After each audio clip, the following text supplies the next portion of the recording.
1300 సంవత్సరాలుగా నీటిపైనే తేలుతున్న భారీ విష్ణుమూర్తి విగ్రహం మిస్టరీ. హిందూ దేవాలయాలకు ప్రపంచంలో ఒక ప్రత్యేకత ఉంది. గుండెల నిండా ఓంకారాన్ని నింపుకుని మానవాళికి ప్రశాంతతను ప్రసాదించే ఆలయాలు తమలో ఎవ్వరికీ అంతుచిక్కని రహస్యాలను దాచుకుని శాస్త్ర సాంకేతికకు సవాలు విసురుతూనే ఉన్నాయి. ఎప్పుడో వేల సంవత్సరాల క్రితం నిర్మించిన ఆలయాలు నేటికి సైన్స్ కందని నిగూఢ రహస్యాలుగానే మిగిలిపోయాయి.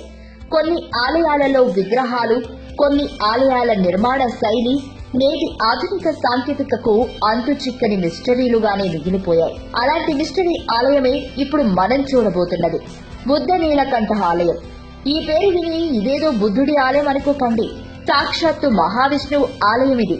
బుద్ధ నీలకంఠ అంటే పురాతన నీలపు రంగు విగ్రహం అని అర్థం. ఇది నేపాల్ దేశంలోని కాఠ్మాండు లోయలో ఉంది. ఈ ఆలయంలో త్రిమూర్తులలో ఒకరైన మహావిష్ణువు ఆదిశేషుడి పైన శయనమూర్తిగా మనకు దర్శనమిస్తారు. ఇక్కడున్న విష్ణుమూర్తి విగ్రహం 5 మీటర్ల పొడవైన రాతిలో చెక్కబడి ఉంది.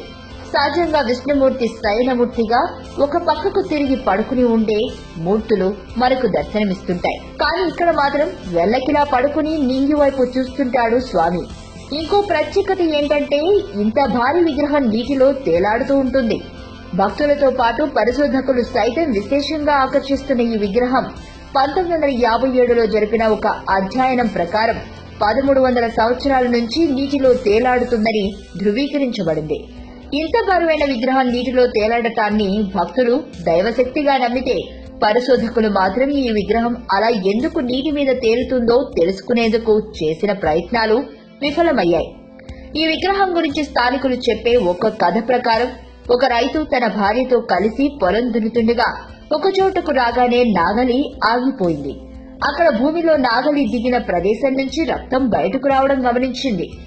రక్తం వస్తున్న ప్రాంతంలో భూమిని తవ్వి చూడగా ఒక విగ్రహం బయటపడింది. పొలంలో బయటపడిన విగ్రహాన్ని ఇప్పుడున్న చోటకు తరలించారని చెబుతారు. మరో వాదన ప్రకారం 7వ శతాబ్దపు చక్రవర్తి విష్ణుగుప్తుడి కాలంలో కాఠ్మాండు లోయను పాలిస్తున్న లిచ్చవి వంశరాజు భీమార్జున దేవుడు ఈ విగ్రహాన్ని తయారు చేయించి ఇక్కడికి తరలించాడని చెబుతారు. అయితే ఈ విగ్రహం తిరుమల శ్రీ వెంకటేశ్వరుడి విగ్రహంలా ఎంతో కాలంగా పూజలు, అభిషేకాలు నిర్వహిస్తున్నా రోజురోజుకు తన సహజత్వాన్ని ఉద్దింపింపజేసుకుంటుందే కాని వన్నె తగ్గడం లేదు.